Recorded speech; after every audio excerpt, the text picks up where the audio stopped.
Kemarin kan saya sudah bilang, Irak itu tim yang bagus, tim yang punya potensi ngalahkan Indonesia, posturnya bagus-bagus, fisiknya kekar, tubuhnya oke. Kan waktu itu saya bilang seperti itu, saya malah dibully saudara-saudara. Dikira sok tahu, dikira seperti Bung Towel lah, dikira macam-macam lah. Aduh, kan sekarang terbukti kan Indonesia dibantai kan. Tapi ya namanya netizen Indonesia itu ya seperti itu saudara-saudara. Halo saudara-saudara, jumpa lagi dengan komentator gadungan di sini. Dengan komentator yang gadungan. Seperti biasa saudara-saudara, seperti biasa, kalau kita sudah bertemu pasti akan ada yang kita bicarakan, pasti akan ada yang kita perbincangkan, pasti akan ada yang kita cakap, kita analisis, kita ulas, kita bacotin tentang sepak bola di seputaran Asia Tenggara, di negara-negara serumpun, di negara-negara tetangga, negara-negara jiran, Indonesia, Malaysia, Thailand, Vietnam, Laos, Myanmar, Kamboja, Brunei Darussalam, Filipina, Timor Leste, Singapura, Filipina, Wakanda, Konoha, dan sekitarnya. Semua akan kita bicarakan secara fair, adil, jujur, sportif, tidak ada muatan provokasi atau kebencian. Baik yang terbaru maupun yang sudah lama. Bebas saudara-saudara, bebas. Yang penting sopan.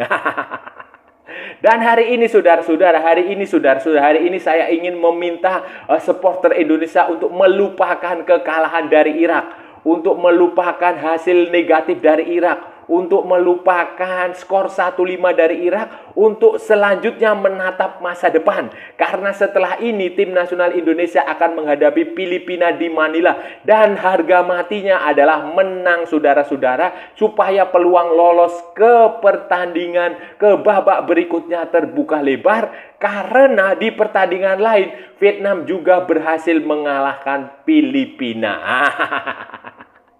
Itu yang jauh lebih penting saudara-saudara daripada mempermasalahkan apa yang sudah terjadi. Kan waktu itu saya sudah bilang, Irak itu tim yang bagus, Irak tim yang posturnya tinggi-tinggi, kuat, kekar. Itu bisa menjadi masalah buat Indonesia. Saya malah dibully saudara-saudara.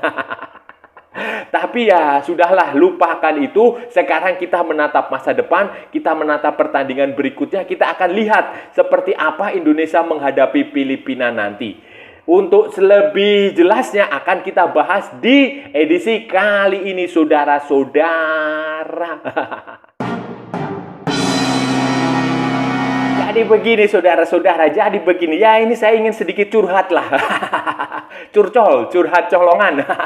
Jadi begini, kemarin itu kan kita bikin preview. Saya bikin preview tentang tim nasional Indonesia melawan Irak. Saya di situ mengatakan bahwa timnas Irak itu punya pemain yang bagus-bagus. Mereka tersebar di seluruh dunia. Banyak sekali pemain diaspora, banyak sekali pemain keturunan. Mereka punya posturnya yang tinggi-tinggi, besar-besar, fisiknya bagus. Kemudian jangkauan kakinya itu panjang-panjang. Itu kan berbahaya sekali saudara-saudara, berbahaya sekali. Berbahaya sekali karena ya intinya bagus lah, ditambah dengan dukungan 65.000 penonton di Basra International Stadium. Intinya adalah Indonesia ini menghadapi lawan yang tidak mudah, tidak bisa dipandang sebelah mata, dan kemungkinan Indonesia itu kalau mendapatkan poin imbang saja itu sudah bagus sekali, apalagi bisa menang. Dan terbukti saudara-saudara, terbukti kan? Terbukti. Nah, setelah postingan itu, setelah analisis saya itu banyak sekali komentar yang, komentarnya itu menghina saudara-saudara. Saya nggak tahu ya, netizen Indonesia itu ya kayak begitu tuh kelakuan. Jadi meremehkan, menganggap, wah kamu sok tahu, nggak bener nih. Apa hubungannya postur tubuh dengan permainan? Apa hubungannya fisik dengan sepak bola? Ya, Lionel Messi aja pendek. Ya iya, Lionel Messi pendek, tapi Emi Martinez tingginya selangit. Rodrigo de Paul tinggi banget. Jadi itu terus banyak komentar meremehkan, menganggap tidak benar itu, kamu sok tahu lah, kamu kayak Bung Towel. Serahkan saja pada Sintayong pasti tahu apa yang dikerjakan. Wah, Indonesia pasti akan menang. Wah, begitu saudara-saudara, komentarnya itu banyak sekali. Banyak sekali yang ya meremehkan lah, menganggap, wah saya nggak tahu apa-apa saya. Padahal kan saya berusaha untuk seobjektif mungkin melihat dari kualitas lawan, melihat dari kemampuan kita, melihat dari materi kita, melihat dari materi lawan, melihat dari ranking FIFA yang dimiliki oleh lawan, dan melihat pertandingannya itu di mana. Tapi ternyata apa yang saya katakan di preview itu, saudara-saudara, 2 hari yang lalu kalau nggak salah, 3 hari yang lalu itu ternyata kan terbukti, saudara-saudara, pada akhirnya. Pada akhirnya terbukti ketika tim nasional Indonesia menghadapi Irak di Basra International Stadium. Kan saudara-saudara bisa melihat sendiri bagaimana taktik dan strategi Sintayong itu menurut saya tidak tepat. Kemudian kualitas permainan Indonesia, kualitas materi pemain Indonesia juga kalah dari Irak. Terlepas ketika di babak pertama Indonesia masih bisa mengimbangi permainan Irak. Indonesia tertinggal 2 gol terlebih dahulu, salah satunya lewat bunuh diri Jordi Amat. Kemudian mampu menyamakan skor melalui Saint Patinama. Tetapi setelah itu, saudara-saudara, di babak kedua, kesalahan demi kesalahan yang dilakukan pemain Indonesia berakibat sangat fatal. Mulai dari Arkan Fikri bikin kesalahan, kemudian Elkan Bagot kalah sprint, kemudian siapa lagi? Asnawi Mangku Alam salah umpan. Di babak pertama itu juga gol pertamanya kan juga sama, kesalahan pemain. Itu karena pertama karena mentalnya sudah down duluan ketika melihat pemain-pemain Irak yang besar-besar, saudara-saudara. Saya sejak awal mengatakan itu mereka besar-besar. Dan bukan hanya saya saja yang mengatakan pemain Irak itu bagus. Pemain Irak besar-besar, posturnya bagus. Pemain seperti Maklok, Elkan Bagot, bahkan Sintayong sendiri juga mengatakan seperti itu. Jadi bukan saya saja yang mengatakannya. Dan itu terbukti sekali. Irak benar-benar memanfaatkan segala kelebihan yang dia miliki untuk benar-benar mengalahkan Indonesia. Sebaliknya Indonesia benar-benar merasa seperti inferior, merasa seperti ayam sayur lah kalau boleh dibilang seperti itu, merasa seperti anak kecil, merasa tidak bisa bermain bola dengan leluasa. Mereka benar-benar ditekan, mereka benar-benar kesulitan lah, saudara-saudara, kesulitan. Indonesia mencoba bermain dengan gayanya sendiri, umpan-umpan pendek 1-2 sentuhan itu sudah lumayan cukup bagus lah, Tetapi pada akhirnya kesalahan yang dilakukan pemain itu grogi, nervous, demam panggung, kemudian tertekan, itu yang membuat salah. Dan taktik Sintayong juga salah. Dia memainkan Adam Alis. Adam Alis main di babak pertama sejak starting line up. Kemudian dia juga memainkan yang cedera itu, Dimas Derajat ternyata cedera, harus diganti. Kemudian Arkan Fikri juga dimainkan. Jadi itu menurut saya beberapa kesalahan yang dilakukan Sintayong di pertandingan melawan Irak. Sintayong ini jujur saja kita harus akui dia pelatih yang bagus. Tetapi kan dia juga manusia, saudara-saudara. Bukan berarti dia tidak pernah bikin kesalahan. Jadi ketika kita memuji sesuatu itu kita jangan memuji dengan buta. Mengagumi sesuatu, mengagumi manusia itu dengan buta, seolah-olah dia dewa, seolah-olah dia nabi, seolah-olah dia tidak punya kesalahan. Dia tetap punya kesalahan. Tugas kita sebagai supporter, sebagai fans, sebagai komentator gadungan itu yang mengkritisi, mengingatkan, memberikan masukan kalau ada yang salah. Jadi ketika ada orang memberikan masukan, memberikan saran, memberikan kritik, jangan dianggap sebagai kebencian, jangan dibela mati-matian lah, itu pelatih. Kayak gitu. Dan terbukti kan apa yang dikerjakan melawan Irak itu tidak bagus sama sekali, saudara-saudara. Pilihan taktik dia menurut saya kurang tepat.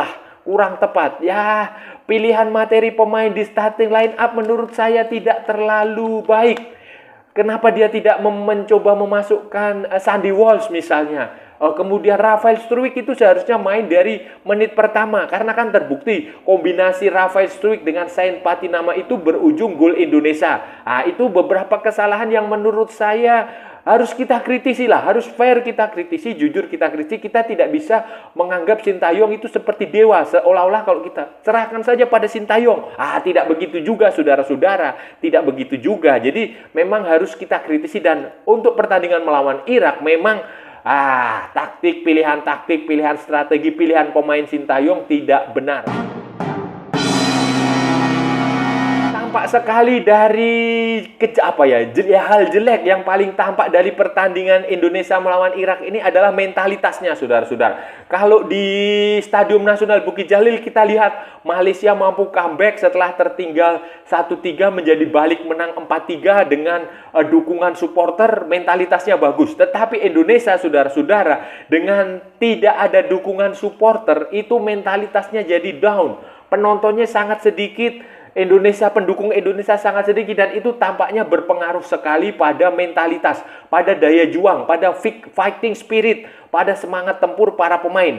Beda sekali ketika saya rasa kalau ini main di Jakarta ya, main di Gelora Bung Karno atau main di Gelora Bung Tomo, itu mungkin Indonesia akan bisa mampu comeback. Tetapi kan dukungan supporter Irak yang luar biasa itu tampaknya menciutkan nyali para pemain Indonesia, dan itu menjadi pekerjaan rumah bagi Sintayong. Dan Sintayong sendiri juga mengakui dalam sesi konferensi pers setelah pertandingan, Sintayong termasuk menyinggung dukungan supporter tuan rumah Irak yang luar biasa. Sementara Indonesia, para pemain Indonesia itu tidak terbiasa bermain tandang menghadapi supporter yang jumlahnya luar biasa. Banyak orang yang menyamakan pertandingan Indonesia melawan Irak waktu saya bikin preview itu dengan pertandingan melawan Kuwait dan melawan Yordania. Mereka menganggapnya sama saja. Beda, saudara-saudara, beda. Dari segi peringkat, Irak jauh lebih tinggi. Kemudian dari segi dukungan penonton, waktu pertandingan melawan Kuwait di kualifikasi Piala Asia, stadionnya sepi, justru banyak penonton Indonesia. Waktu melawan Yordania juga penontonnya sepi. Jadi itu perbedaannya. Perbedaannya ada di faktor non-teknis, faktor supporter, faktor pendukung yang membuat para pemain Indonesia tidak memiliki mental yang bagus. Istilahnya apa ya? Down. Lemah syahwat, semangat berjuangnya jelek, fighting spiritnya jelek, semuanya jelek. Jadi itu yang menjadi kelemahan Indonesia. Karena apa? Karena Indonesia tidak terbiasa bermain away, tidak terbiasa menjalani FIFA Matchday tandang di stadion kandang lawan dengan penonton yang banyak, saudara-saudara. Kekalahan ini, saudara-saudara, dengan kekalahan ini otomatis Indonesia berada di, kalau nggak salah, di peringkat ketiga klasemen sementara di grup F. Oman itu berada di puncak klasemen setelah mengalahkan Oman Irak, saudara-saudara. Irak dan Vietnam itu ada di posisi 1-2 setelah sama-sama mendapatkan kemenangan. Kemenangan ya, Vietnam mengalahkan Filipina di Hanoi kalau nggak salah, melalui penampilan yang bagus. Penampilan Irak melawan Filipina cukup bagus sehingga mereka bisa menang dengan skor dengan margin yang lumayan. Karena karena Filipina juga bermain cukup bagus dengan pemain-pemain keturunan, pemain-pemain naturalisasi grade A mereka. Ini bukan pemain-pemain yang tampil di Piala AFF. Ya, ada beberapa pemain yang tampil di Piala AFF, tetapi ada juga pemain yang berbasis di Eropa yang dipanggil. Dan Filipina mampu melayani Vietnam walaupun pada akhirnya kalah. Ini membuat di klasemen sementara itu Indonesia dan Filipina hanya belum mendapatkan poin, sementara Irak dan Vietnam mendapatkan 3 poin. Tetapi jangan takut, saudara-saudara, jangan takut. Ini kan baru pertandingan pertama. Perjalanan masih amat sangat panjang sekali. Masih ada pertandingan home nanti di kandangnya Indonesia. Masih ada pertandingan, kita habis ini masih away ke Filipina. Jadi total nanti ada 6 pertandingan. Sampai kalau nggak salah bulan Juni atau bulan Agustus, September tahun depan, saudara-saudara. Jadi kesempatannya masih ada, asalkan Sintayong mampu mencari ramuan yang tepat.